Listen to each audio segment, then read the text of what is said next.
আজ বিশ্ব জল দিবস, কিন্তু হাওড়ার বেলগাছিয়ার বাসিন্দারা কিন্তু তারা জল পাচ্ছেন না কেউই। এবং যে ছবি দেখা যাচ্ছে যে সেখানে পাইপলাইনে মেরামতির সময় ধসের কারণে সেখানে যে পরিস্থিতি তৈরি হয়েছে, একদিকে যেমন বাড়িতে ফাটল ধরেছে, অন্যদিকে দেখা যাচ্ছে অঙ্গনওয়াড়ি কেন্দ্র এবং বিদ্যুৎ সংযোগের ক্ষেত্রেও কিন্তু সমস্যা দেখা দিয়েছে। বিস্তীর্ণ এলাকায় তীব্র জল সংকট রয়েছে।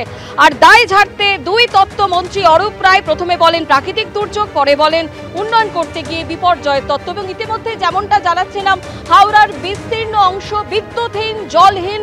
শালকিয়া থেকে সরাসরি আমাদের প্রতিনিধি সৌমিত্র রায় আমাদের সঙ্গে রয়েছেন। সৌমিত্র, সার্বিকভাবে এই মুহূর্তে ঠিক কি ছবি সেখানে?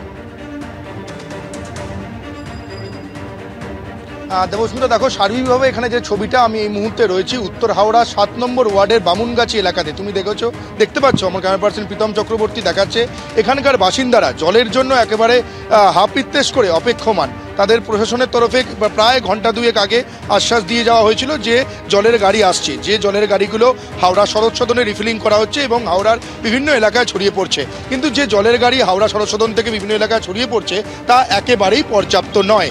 যেখানে ধরো জলের প্রয়োজন বিভিন্ন, তুমি দেখতে পাচ্ছ এখানে কত জলের প্রয়োজন, কিন্তু এখানে যদি আসার কথা, এটা প্রশাসনের তরফে বলা হচ্ছে যে একটা জলের গাড়ি আসবে, কিন্তু সেখানে এই একটা জলের গাড়ি এলে তা পর্যাপ্ত হবে না।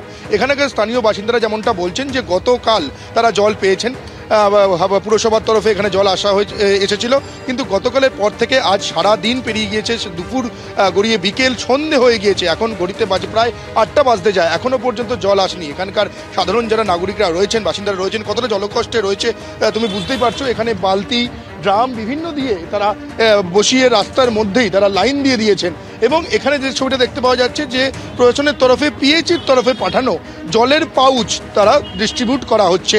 কিন্তু এখানকার যারা সাধারণ মানুষ তারা প্রশ্ন তুলছেন যে জলকষ্টে তারা তীব্র ভুগছেন, তাদের বাড়িতে জল নেই, ট্যাঙ্কে জল নেই, শুধুমাত্র এই পিএইচির দেওয়া এই জলের পাউচ দিয়ে কি সেটা সমস্যার সমাধান হবে, সেই প্রশ্ন তুলছেন তারা।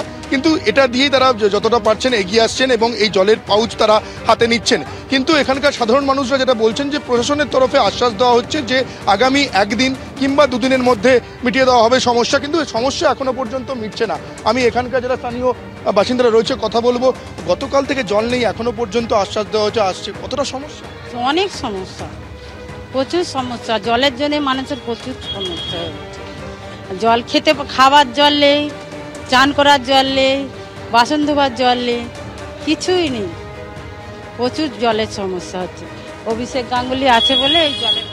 তুমি শুনতেই পেলে যে এখানকার মানুষরা যেমনটা বললেন যে তারা প্রচণ্ড সমস্যায় রয়েছেন, যে তাদের খাওয়ার জল নেই, বাড়িতে রান্নার জল পর্যন্ত নেই, শুধুমাত্র পিএইচির তরফে পাঠানো এই জলের পাউচ দিয়ে সমস্যার সমাধান তারা কোনোভাবেই সম্ভব বলে তারা মনে করছেন না।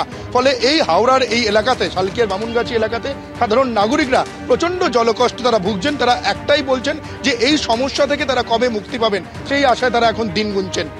স্বর্ণালী, ধন্যবাদ সৌমিত্র।